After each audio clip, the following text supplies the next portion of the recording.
പെരിയ ഇരട്ടക്കൊലപാതക കേസിൽ CPM തീവ്രവാദികൾക്കെതിരെ വിധി വന്നിരിക്കുന്നു. മനുഷ്യനെ സ്നേഹിക്കുന്നവർക്ക് ഈ വിധി അത്ര തൃപ്തികരമല്ല. കാരണം ഇത്തരം തീവ്രവാദികൾ കൊല്ലപ്പെടേണ്ടവർ തന്നെയാണ്. വധശിക്ഷയായിരുന്നു അവർക്ക് കിട്ടേണ്ടത് എന്നാണ് പൊതുവിലുള്ള അഭിപ്രായം. എന്നിരുന്നാലും CPM തീവ്രവാദികൾക്കെതിരെ ഈ വിധി വന്നതിന് ശേഷം, അല്ലെങ്കിൽ ഇവർ കുറ്റക്കാരാണെന്ന് വിധിച്ച നാൾ മുതൽ അതിനു മുമ്പ് തന്നെ ഈ കൊല്ലപ്പെട്ടവർ കൊല്ലപ്പെടേണ്ടവരായിരുന്നു, അവർ ക്രിമിനലുകളായിരുന്നു എന്ന രീതിയിലുള്ളൊരു ന്യായീകരണമാണ് CPMന്റെ ന്യായീകരണ തൊഴിലാളികൾ ചമച്ചുകൊണ്ടിരിക്കുന്നത്. ചെറിയ ഒരു വിഭാഗത്തെങ്കിലും ഒരുപക്ഷെ സംശയം തോന്നിയേക്കാം, ഇനി ഇവർ ഗുണ്ടകളായിരുന്നോ ക്രിമിനലുകളായിരുന്നോ എന്നും.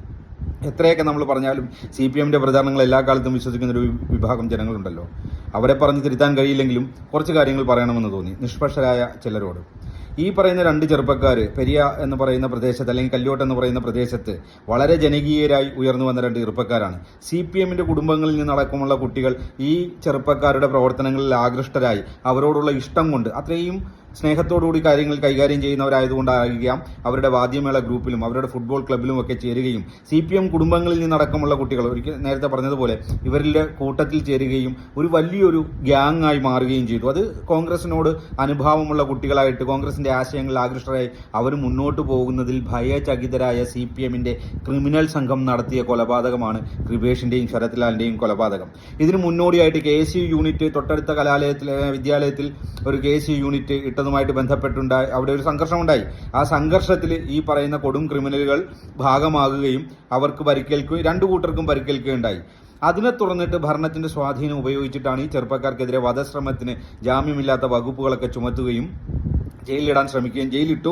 പക്ഷേ തൊട്ടടുത്ത ദിവസം തന്നെ തെളിവില്ലാത്തതിനാൽ ജാമ്യത്തിൽ ഇറങ്ങുകയും ചെയ്തു. ഈ ഒരൊറ്റ കാര്യം കൊണ്ട് ഇവർ കൊല്ലപ്പെടേണ്ടവരായിരുന്നു എന്ന വാദമാണ് CPM നിർത്തിവെക്കുന്നത്.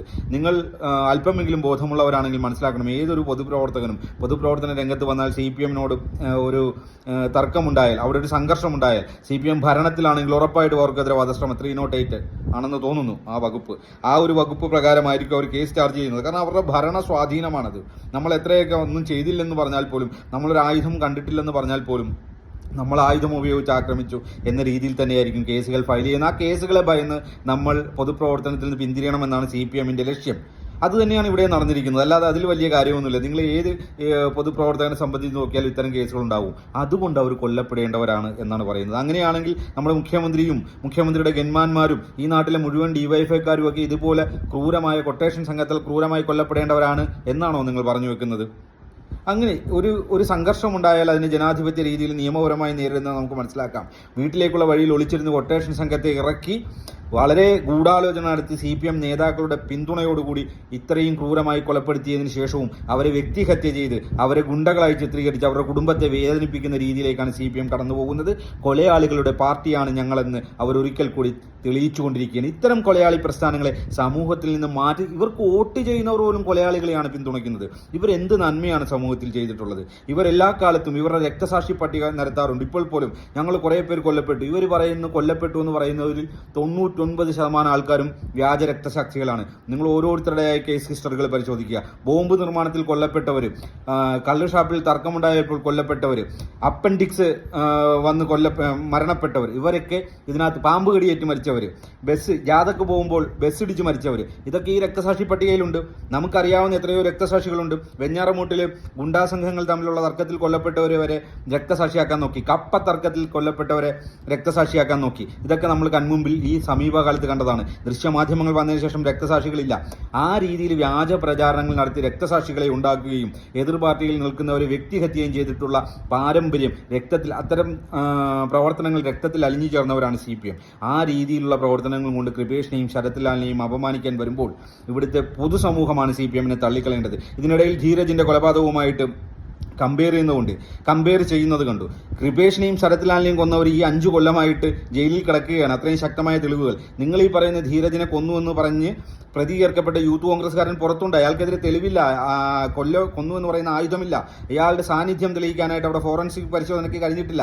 ഇങ്ങനെയുള്ള കാര്യങ്ങൾ അവിടെ നിലനിൽക്കുമ്പോൾ എന്ത് അടിസ്ഥാനത്തിലാണ് നിങ്ങൾ ധീരജിന്റെ കൊലപാതകവും ഇതുമായിട്ട് താരതമ്യം ചെയ്യുന്നത്?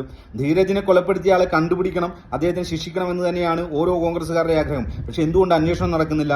യഥാർത്ഥ പ്രതിയെ കണ്ടുപിടിക്കുന്നില്ല, ആയുധങ്ങൾ കണ്ടുപിടിക്കുന്നില്ല. ഇത് നിങ്ങൾക്ക് ചോദ്യം ചെയ്യാൻ തോന്നുന്നില്ല. നിങ്ങളുടെ കൂട്ടത്തിൽ ഒരുത്തൻ കൊല്ലപ്പെട്ടാൽ പോലും നിങ്ങൾക്ക് അതിന് ഫോളോ ചെയ്തിട്ട് നിങ്ങൾ അവർക്ക് പ്രതികൾക്ക് ശിക്ഷ വാങ്ങിക്കൊടുക്കണം നിങ്ങൾക്ക് തോന്നാറില്ല. രക്തസാക്ഷികളെ ഉണ്ടാക്കി അത് എന്തെങ്കിലും ലാഭം ഉണ്ടാക്കാൻ പറ്റുമെന്നാണ് നിങ്ങൾ നോക്കുന്നത്. ഞങ്ങൾ അങ്ങനെയല്ല.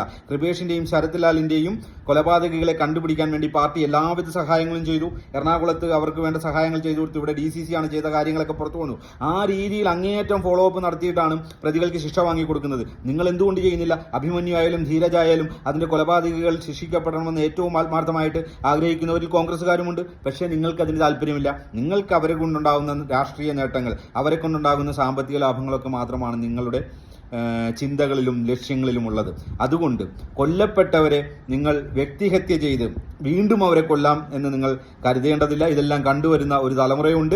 ആ തലമുറ എല്ലാ സത്യങ്ങളും തിരിച്ചറിയുന്നുണ്ട്. നിങ്ങളുടെ വ്യാജ പ്രചാരണങ്ങളെ, നിങ്ങളുടെ കൊലപാതക രാഷ്ട്രീയത്തെ തള്ളി പറഞ്ഞുകൊണ്ട് തന്നെ ഒരു സമൂഹം ഇവിടെ ഉയർന്നു വരും. നിങ്ങൾക്കിവിടെ നിലനിൽപ്പുണ്ടാകില്ല.